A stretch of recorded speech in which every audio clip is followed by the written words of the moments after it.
অনুশীলনী 1.1 ৰ প্ৰথম প্ৰশ্নটো হ'ল পৰিমেয় সংখ্যাই যোগ আৰু পূৰণৰ বিনিময় বিধি মানি চলে নে নচলে। এইটো সত্য নে অসত্য ক'ব লাগে এতিয়া, ঠিক আছে। এতিয়া চাবা হা, প্ৰথমতে আমি এইটো সত্য নে অসত্য জানিবৰ কাৰণে প্ৰথমতে আমি জানিব লাগিব পৰিমেয় সংখ্যাটো কি বস্তু। তোমালোকে সব জানাই চাগে পৰিমেয় সংখ্যাটো এনেকুৱা এটা সংখ্যা যাক আমি p/q আকাৰত প্ৰকাশ কৰিব পাৰোঁ, হয় নহয়। এতিয়া পৰিমেয় সংখ্যা কোনবিলাক ক'ব পৰা যাব তেতিয়াহ'লে, যেনেকৈ 1 টো পৰিমেয় সংখ্যা হ'ব নহ'ব, হ'ব, কাৰণ 1ক আমি p/q আকাৰত প্ৰকাশ কৰিব পাৰোঁ 1/1, হয় নহয়। এতিয়া -1 টো পৰিমেয় সংখ্যা হয় নহয়, হয়, কাৰণ -1টো আমি p/q আকাৰত প্ৰকাশ কৰিব পাৰোঁ -1/1, হয় নহয়। সিমিলাৰলি আমি যদি চাওঁ 1.1 টো পৰিমেয় সংখ্যা হ'ব নহ'ব, হ'ব, কাৰণ 1.1টো আমি p/q আকাৰত প্ৰকাশ কৰিব পাৰোঁ 1.1/1, আৰু যদি পইণ্টটো যদি গুচাই দিব বিচাৰিছা ওপৰতো আমি 10 দি মাল্টিপ্লাই কৰি দিম আৰু তলতো 10 দি মাল্টিপ্লাই কৰি দিম, তেতিয়া কি হ'ব, আমাৰ ওপৰত 11 হৈ যাব, তলত 10 হৈ যাব, মানে কি হ'ল ই p/q আকৃতিত প্ৰকাশ হৈ গ'ল। চ' এইটো এটা পৰিমেয় সংখ্যা। এতিয়া পৰিমেয় সংখ্যা কি বুজি পালা। এতিয়া পৰিমেয় সংখ্যাই যোগ আৰু পূৰণৰ বিনিময় বিধি মানি চলে নচলে সেইটো আমি এতিয়া চাব লাগিব। তাৰ আগতে আমি চাব লাগিব বিনিময় বিধি কি। এতিয়া ধৰি লোৱা মোৰ ওচৰত দুটা সংখ্যা আছে, ঠিক আছে, এটা হৈ গ'ল 2 আৰু এটা হৈ গ'ল 3। এতিয়া যদি আমি 2 + 3 প্লাছ কৰোঁ কি পাম, 5 পাম, হয় নে নহয়। সিমিলাৰলি 3 + 2 কৰিলেও আমি কি পাম, উল্টাকৈ যদি 2 আৰু 3 প্লাছ কৰিলোঁ প্ৰথমতে, আকৌ উল্টাকৈ যদি 3 + 2 প্লাছ কৰোঁ তেতিয়া আমি কি পাম, যোগ কৰোঁ যদি দুটা 5 পাম। তাৰমানে কি এই সংখ্যা দুটাই বিনিময় বিধি মানি চলিছে, ঠিক আছে। আকৌ যদি আমি পূৰণৰ ক্ষেত্ৰতো চাওঁ 2 × 3 আমি কি পাম 6, হয় নে নহয়। আকৌ 3 × 2 কৰিলেও আমি কি পাম 6 পাম। তাৰমানে কি বিনিময় বিধি মানি চলিছে। মানে যদি আমি দুটা সংখ্যাক উল্টা উল্টিকৈ যদি এবাৰ ইয়ে ইয়াক যোগ কৰিলেও যিটো সংখ্যা পাওঁ, ইয়ে ইয়াক যোগ কৰিলেও আমি যদি সেইটোৱে সংখ্যা পাওঁ, তেতিয়াহ'লে সেই সংখ্যা দুটাই কি কৰিছে, বিনিময় বিধি মানি চলিছে। সিমিলাৰলি পূৰণৰ ক্ষেত্ৰতো এইটো আৰু এইটো যদি আমি পূৰণ কৰোঁ, যদি একেটা সংখ্যাই পাওঁ, আৰু এইটো আৰু এইটো যদি পূৰণ কৰোঁতে যদি আমি একেটা সংখ্যাকে পাওঁ, তেতিয়া ইও মানে কি কৰিছে, তোমাৰ বিনিময় বিধি মানি চলিছে। এতিয়া দুটা পৰিমেয় সংখ্যাই বিনিময় বিধি মানি চলে নচলে চাবলৈ গ'লে এই দুটাও পৰিমেয় সংখ্যা নহয় জানো, 2 আৰু 3। তো ইয়াক আমি যোগ কৰিলোঁ, যোগ কৰোঁতে যিমানটো পালোঁ ই আৰু ইয়াক, আৰু এনেকৈ যোগ কৰোঁতে পালোঁ, তাৰমানে কি সেই দুটা বিনিময় বিধি মানি চলিছে, যোগৰ আৰু পূৰণৰো মানি চলিছে। চ' পৰিমেয় সংখ্যা মানি চলে। আৰু যদি বেলেগ এটা যদি আৰু এটা এক্সাম্পল চাবলৈ বিচাৰোঁ, আমি ভগ্নাংশ এটা চাওঁ, যেনেকৈ p/q আকৃতিত প্ৰকাশ কৰিব পাৰি ন পৰিমেয় সংখ্যাত, p/q আকাৰত থাকে জেনেৰেলি পৰিমেয় সংখ্যাবিলাক। চ' আমি চাওঁ এটা যেনেকৈ 2/3 + 5/2, ঠিক আছে। এই দুটা যদি আমি এতিয়া কৰি চাওঁ, এই দুটা যোগ কৰি যদি চাওঁ আমি কিমান পাম, 2/3 + 5/2 যদি কৰি চাওঁ তলত কিমান হ'ব, 3 × 2 = 6, ওপৰত হৈ গ'ল 3 × 2 = 6, 2 × 2 = 4 প্লাছ 2 × 3 = 6, 3 × 5 = 15, ঠিক আছে। ওপৰত হৈ গ'ল 19, তলত হৈ গ'ল 6, ঠিক আছে। এই দুটাকে যদি আমি উল্টাকেও যদি চাওঁ হ'ব 5/2 + 2/3, তেতিয়া আমি কি পাম, 2 × 3 = 6, 2 × 3 = 6, 2 × 3 = 5 = 15, 3 × 2 = 6, 2 × 2 = 4, 14, 19/6। মানে কি হ'ল যোগ কৰিলেও যোগৰ মানে পৰিমেয় সংখ্যা এটাই p/q আকৃতিত প্ৰকাশ কৰিছে ন পৰিমেয় সংখ্যাটো। তো পৰিমেয় সংখ্যাটোৱে তোমাৰ যোগৰ কি কৰিছে, বিনিময় বিধি মানি চলিছে। এতিয়া পূৰণৰ মানি চলে নচলে, একে পৰিমেয় সংখ্যাটাকে লওঁ আমি 2/3 × 5/2, ঠিক আছে। 2/3 কৰিলে আমাৰ কি হ'ব 6, 2 × 3 কৰিলে আমাৰ কি হ'ব 6, 2 × 3 = 6, আৰু 5 × 2 = 10, ঠিক আছে। আকৌ যদি আমি এইটো যদি উল্টাকৈ চাওঁ 5/2 × 2/3 কি হ'ব, ওপৰত 5 × 2 = 10, মানে 5 × 2 = 10, আৰু তলত 6। আমাৰ কি হ'ল যোগ আৰু পূৰণৰ ক্ষেত্ৰত পৰিমেয় সংখ্যা এটাই কি কৰিছে, বিনিময় বিধি মানি চলিছে। বুজি পালানে,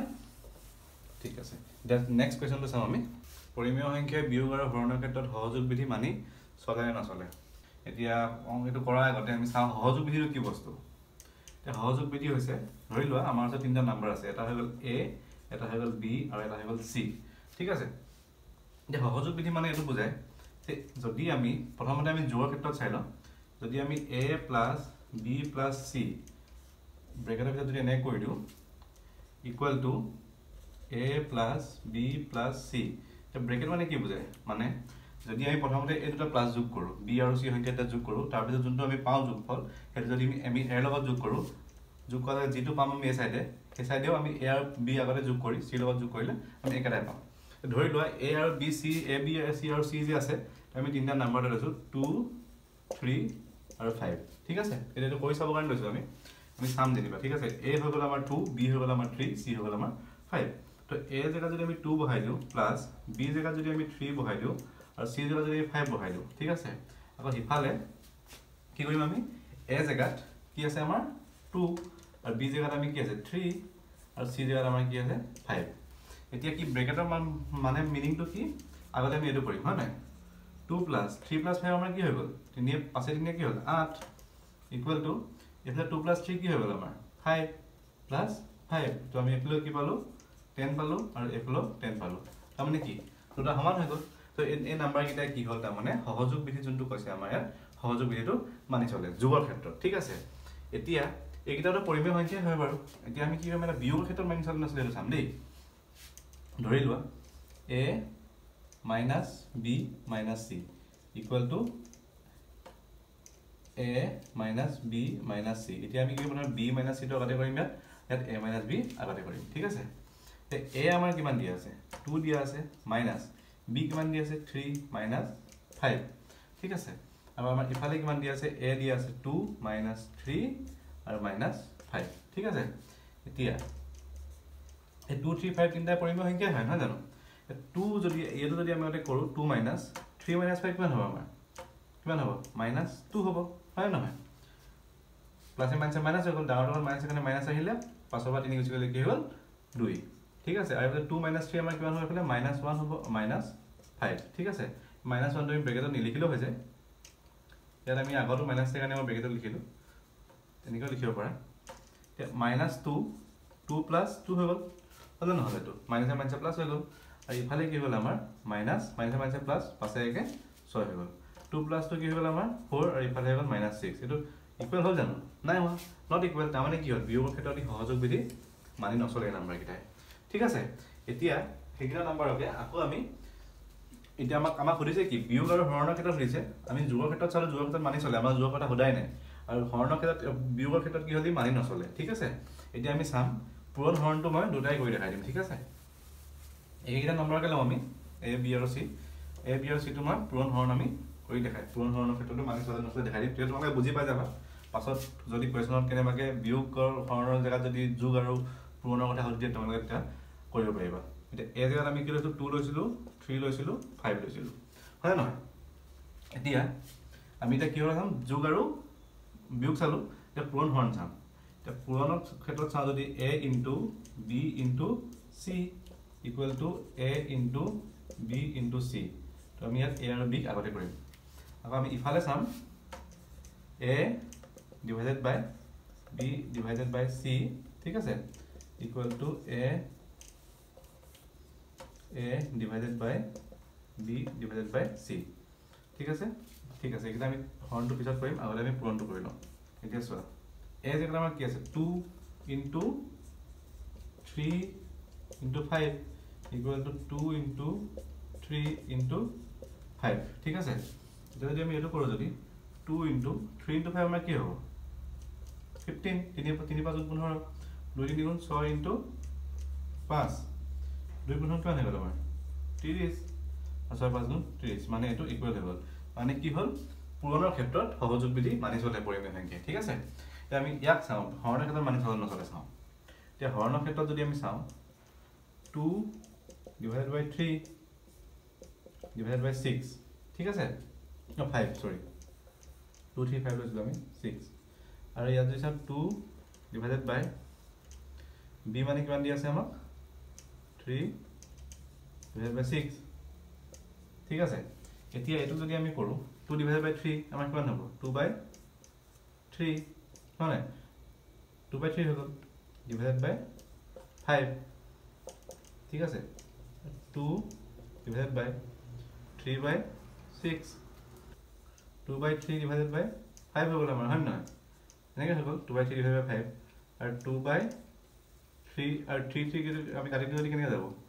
1/2 হৈ গল 1/2 মানে কি ওলাব আমাৰ এটো এনেকৈ যদি হৰণ থাকে তলটো পলে গৈ যায় 10/3 এটো যদি এনেকৈ থাকে যদি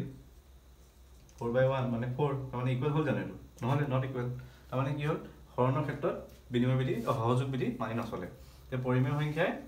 যোগৰ ক্ষেত্ৰত আৰু পূৰণৰ ক্ষেত্ৰত মানি চলে কিন্তু বিয়োগ আৰু হৰণৰ ক্ষেত্ৰত আমাৰ যোনটো প্ৰশ্ন উঠিছে মানি নচলে তাৰ মানে এটো কি হ'ল তোমাৰ